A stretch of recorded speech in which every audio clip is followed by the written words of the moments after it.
What's going on, y'all? Thanks for checking in the Khaliis Take. You know what to do if you haven't. Like, subscribe, also hit the notification bell just so you can get the newest and the bonus content first. Hey, let's just go ahead and jump right in, though.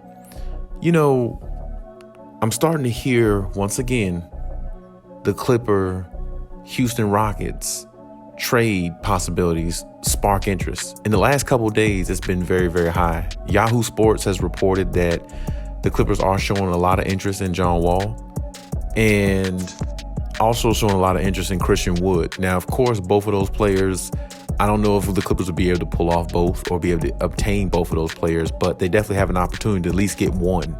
And with that being said, it would be a really, really good thing if they could get somebody like one of those players just in regards to where their season is going. I don't believe John Wall can help them win a championship.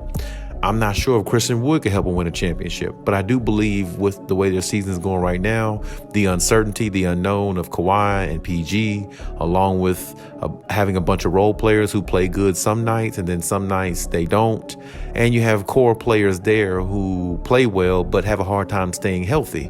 That all that plays a factor right now into the Clippers' decision or decisions that they might make going forward. Now, I've said before, a trade is definitely something that they should look into.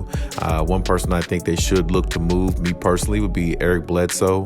A lot of people may throw Marcus Morris in there as well, which, I can't discredit nobody for how they feel about him because I've definitely expressed my displeasure of his inconsistency, which I think hurts the Clippers in a lot of ways sometimes, because if they can depend on him to be who he needs to be, I definitely think that the Clippers would be a lot better team than what they are, even when they have Kawhi and PG. I think they'd be a lot better. I think the flow of everything would go better if he was more consistent, because he's almost like their third or fourth scorer on the team. So, you definitely got to get contributions out of him. And it just seems like anytime he plays well, the Clippers usually win. I don't know what crazy thing that is going on, but every time Marcus Morris plays well, they win. But the problem is, when does he play well consistently enough for them to win? And it's not consistent, and that's the reason why I think he's one of the names thrown out there. As of lately, man, these last couple games, my boy Zubac has been playing really good. I think he gave you a double-double in the last two games. The one game he had 32 points. I mean, that was, definitely a big moment for him and his career and everything. You definitely want to see him, rise to the top, as much as he can, because he's been around a while. He's played for actually the Lakers and now the Clippers. So, I've seen talent in Zubac for a while. He just needs to find a way to put it all together to become, a superior big man in the league. And, with Ty Lue and everything, he can do that. But I know a lot of people have been knocking on him this year as well, as far as he being one of the pieces that they might actually trade to. Maybe even Luke Kennard. I'm not even sure. But whatever the case may be, I don't believe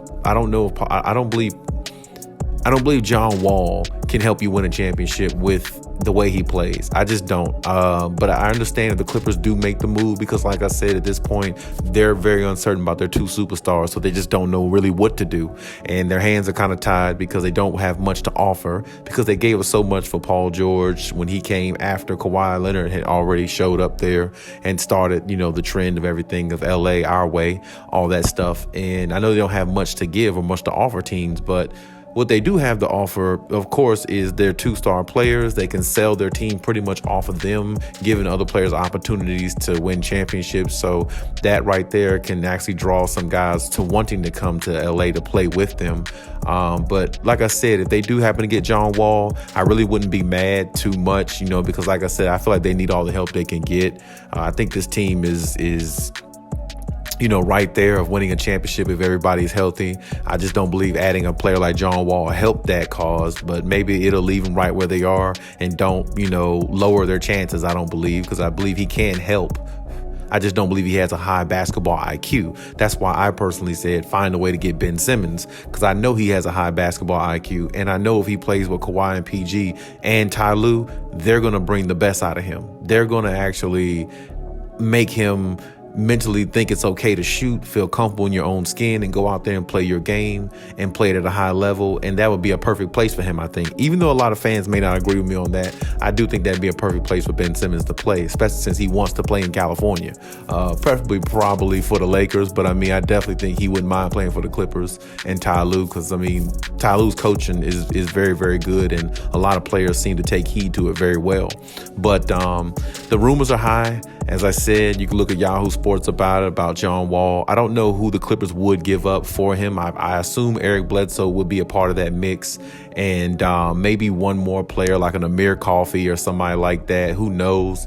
But like I said before, whatever trade or whatever, swap out, whatever they do, they have to make sure they get something back in return that's worth their time. I mean, is John Wall better than Eric Bledsoe? Yes, he is. And that's just a fact. So, I mean, to me, that's an upgrade. I'm not saying John Wall is going to be the answer to all your problems, but I definitely think he's an upgrade compared to an Eric Bledsoe, who to me is very, very inconsistent as well. And which is the reason why I looked at him more as a journeyman throughout his years in the league up so far.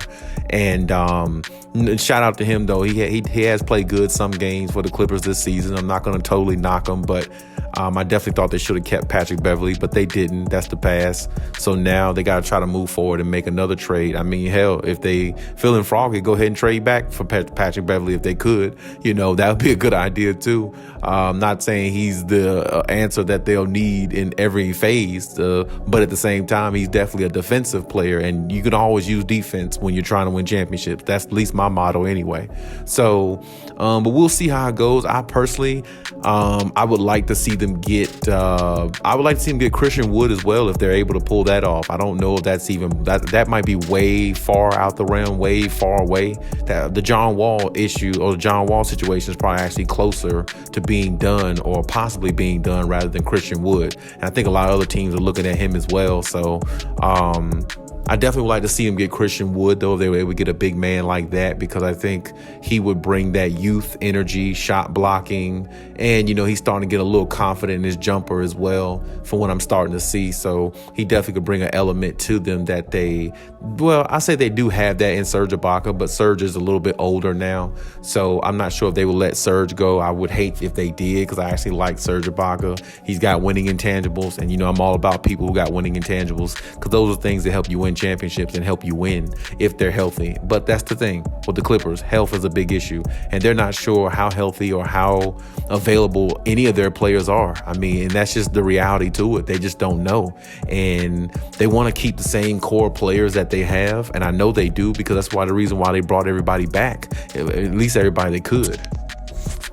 But it's getting harder and harder the more that it seemed like their main players can't stay healthy, and they're trying to win a championship at the same time, and I definitely understand where the Clippers are and what the organization's thinking. Steve Ballmer has all the money in the world, but all his money in the world can't keep Kawhi and PG healthy, or keep the team healthy. And as a matter of fact, because like I said, all 3 seasons they've been together, it's always been an injury here or there that's actually held them back from playing all together at one time on the floor in big playoff games, and we just haven't seen them together just because of that. So, I mean, Steve Ballmer has a lot to think about, but at the same time, he definitely has a lot of talent on that team, and he doesn't really want to get rid of, the talented players that they have. I mean, you look at Brandon Boston, Terrence Mann, Luke Kennard has come on this year, played really, really big in some big games, even Amir Coffey, least likely person I ever thought on their bench that actually would even really get playing time or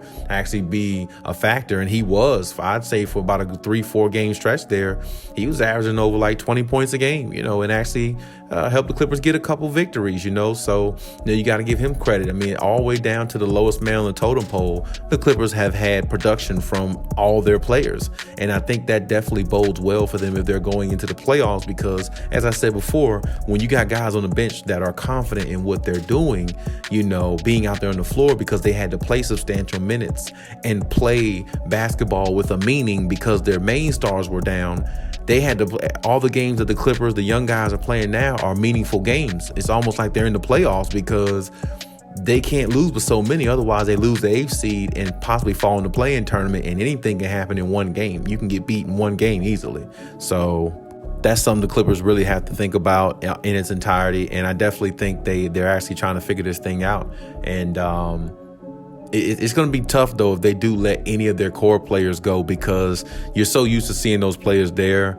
And you know what they went through last year in the playoffs and everything with Kawhi going down. Everybody know if Kawhi was healthy, they would have went to the NBA Finals. So really, in the Clippers' mind, it's hard for them to really let any of their players go in their mind, because they know they was right there winning a championship. And it's almost like, dang, if I let this player go, will that take away more from our ability to get back to where we were to possibly win it if Kawhi and PG can come back healthy enough to go for the playoffs?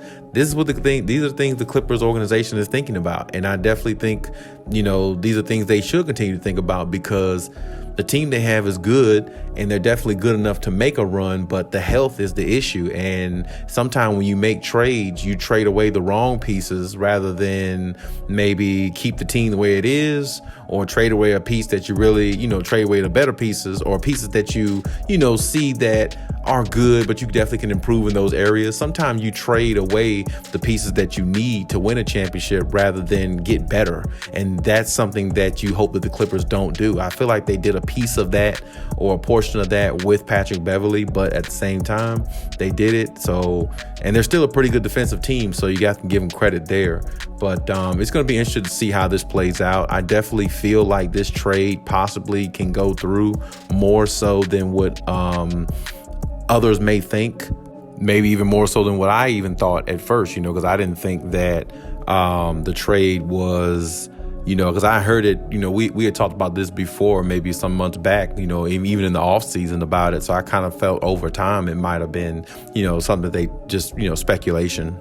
But now it's risen again, and it definitely reading the reports and everything, it definitely seems like some high interest, even higher interest, even more so now for the John Wall or Christian Wood trade, even more so than it was before. So I definitely wouldn't be surprised if it does happen, but I also wouldn't be surprised if it doesn't happen as well, because like I said, I know the Clippers, and especially Ty Lue, believes in the group that he has and believes in the players that he has. And Ty Lue is a type, he definitely likes to, build within his players and build a family-oriented chemistry where not only they are players for him, but they love playing for him, and they love the environment they're playing in, which will allow them to play better once they go out there on the floor. And I definitely respect that about Ty Lue.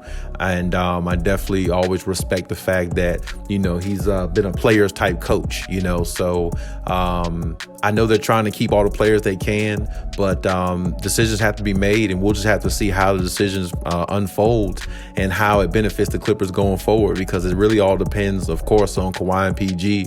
But right now, they're so uncertain, or their situation is so uncertain, it's almost as if the Clippers don't really know what to do.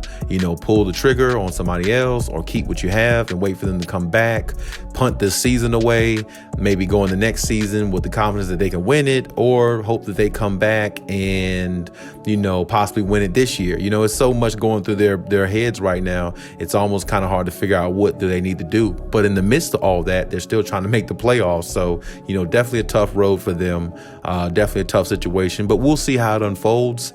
And we'll see exactly if any trades, transpires or comes their way. And we'll see how it benefits them. But hey, that's my take on the situation. Leave any comments in the comment section as always. And hey, Khaliis out.